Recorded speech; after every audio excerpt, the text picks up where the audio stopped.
Hey Village, so John's about to head out, but I wanted to talk to him about something before he goes, because today I'm getting the house ready for our safety audit, and this is something that we did when we first got licensed. Years ago. Yeah, years ago, and it's something that while you have kids who are in foster care in your home, you have to still maintain, all of those safety precautions. But when you go on a break, which is pretty typical, I think when people have like longer term placements, they're dealing with a lot of grief, they go on kind of a break where they're not taking placements. It's easy for your house to get a little out of whack and not be meeting those safety standards. And other than when you're getting licensed or you're maybe getting recertified, I don't even think they check. I don't think they do another safety audit now. It's mostly the training when you're trying to get recertification. And then if you're going to transfer, that's when the safety audit really comes into play, where they're going through your house and they're checking off all the boxes. But at any point in time, if a caseworker is at your house and they see something that doesn't meet the safety, requirements, you can get penalized for that. And what do they call that? Oh gosh, I don't know. They have all kinds of different I forget what it's things, called. like written up and like strikes and things. I don't know. I guess it would be a policy violation.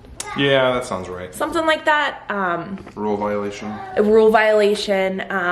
So yeah, I'm gonna go through the house today and see kind of how we measure up, because we do have our home study and our safety audit check in 2 weeks.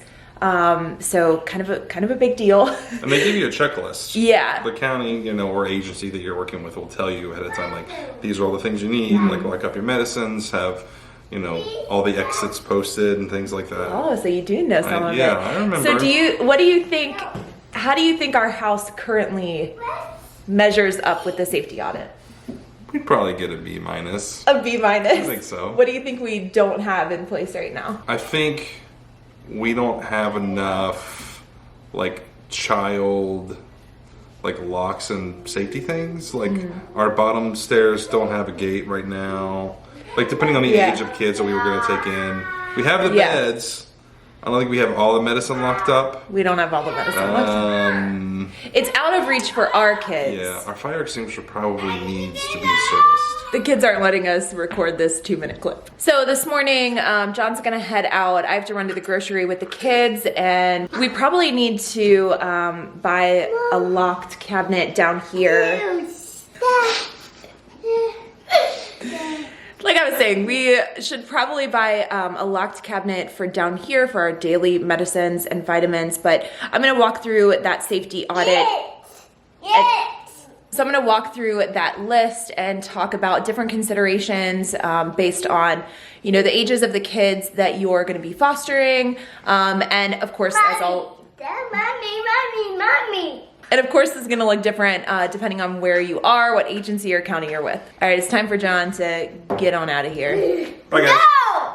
Before I take you guys around the house to walk through the different safety audit things that we are going to have to double check, and some of the things that kind of cause the most questions as foster parents, I'm gonna go over some of the more general things and then also the really specific things that probably won't apply to everybody. And I do wanna say I was wrong. So at least for the state of Ohio, the safety audit is statewide. So anyone in Ohio is going to get that same safety audit. I can't say for sure if this is the case with other states, but if you know, feel free to drop a comment below. And also, I just want to clarify, this is my interpretation of the safety audit.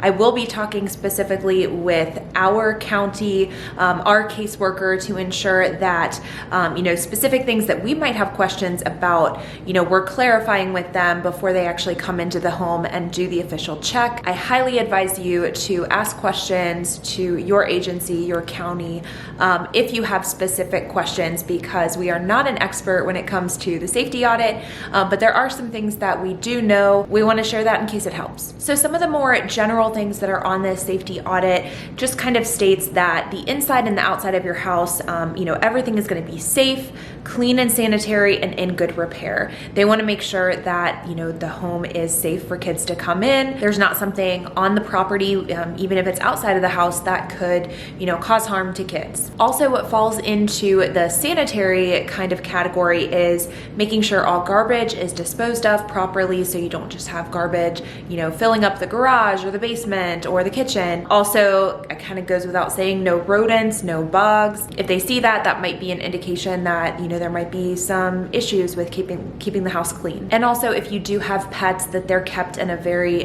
safe and sanitary way. So, you know, probably you don't have pets that are, you know, in their own filth. You know, with us, with the guinea pigs, if we were to leave them and not clean out their cage for a full week, you know, the house would smell. It wouldn't be a good condition for the guinea pigs, and that kind of gives you an indication of how we are with taking care of things. So those are some of the general things as far as safe, sanitary, and they also want to make sure that the house is properly ventilated, that there's electricity, that there's running water, that there's safe drinking water in the home. So I would classify all of those different things as, you know, pretty much if you're going to be a foster caregiver, those are kind of the no-brainers. Like, you should definitely have those things covered. If any of those things are a barrier for you and you still want to be a foster parent, you know, get support.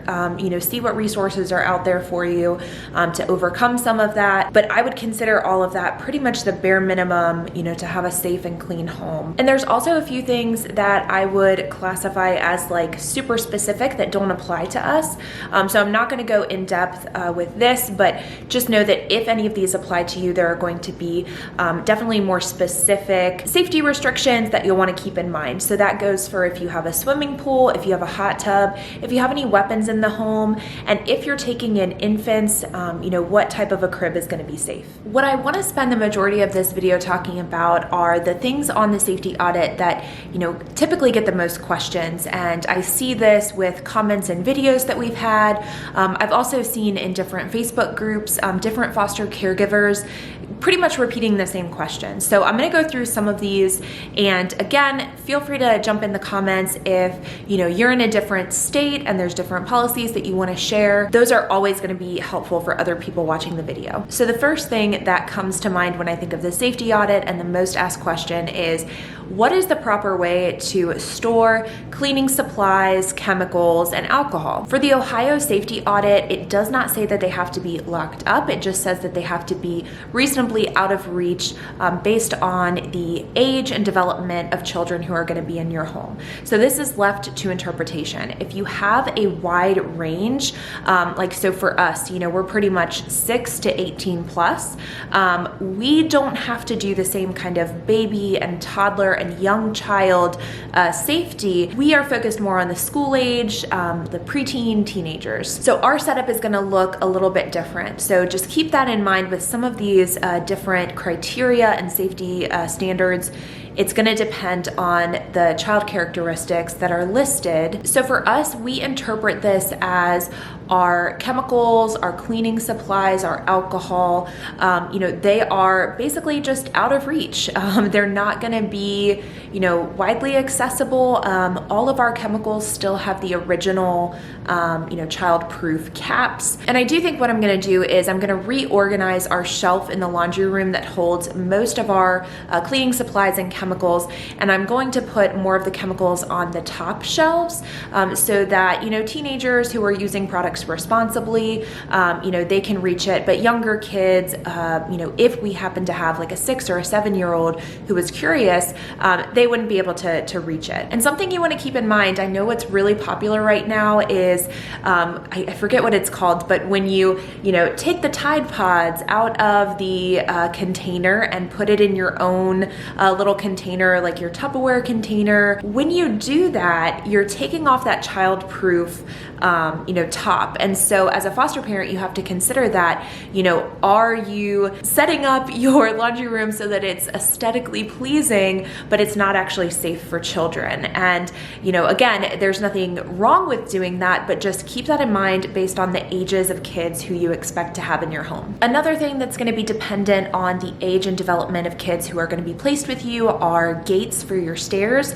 So for us, this is not something that we have to worry about. We have a top gate, and honestly, that's just for our child Sawyer because he's 2.5, and he's still kind of safely learning how to come down the stairs. But we've removed the bottom gate because he really doesn't have any issues, and we feel comfortable with him going up the stairs as long as we know he's going up there. But again, keep this in mind. If you're taking in younger kids, you'll want to make sure that you have gates at different stairs. Another thing that causes a lot of questions, and I think this is just, with the times, you're asked to have a reasonably working phone in the home in case there were emergencies. And everybody immediately jumps to, does that mean I have to have a landline?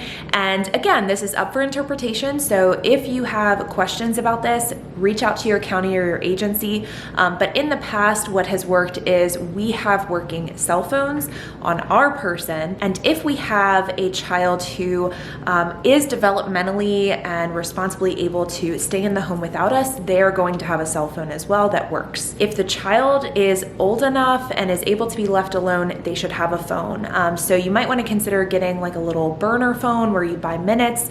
We've had one of these in the past and we have it available in case we need it in the future. Another important thing on this list is making sure you have emergency numbers listed, and these numbers are going to be, dependent on your state. But for us, this is something that we kind of got rid of when we don't have kids in the home with us. So it is something that I have to print out again and make sure that I have everything listed properly. And for us, that is going to change because we're changing counties. We're not going to be with our previous agency.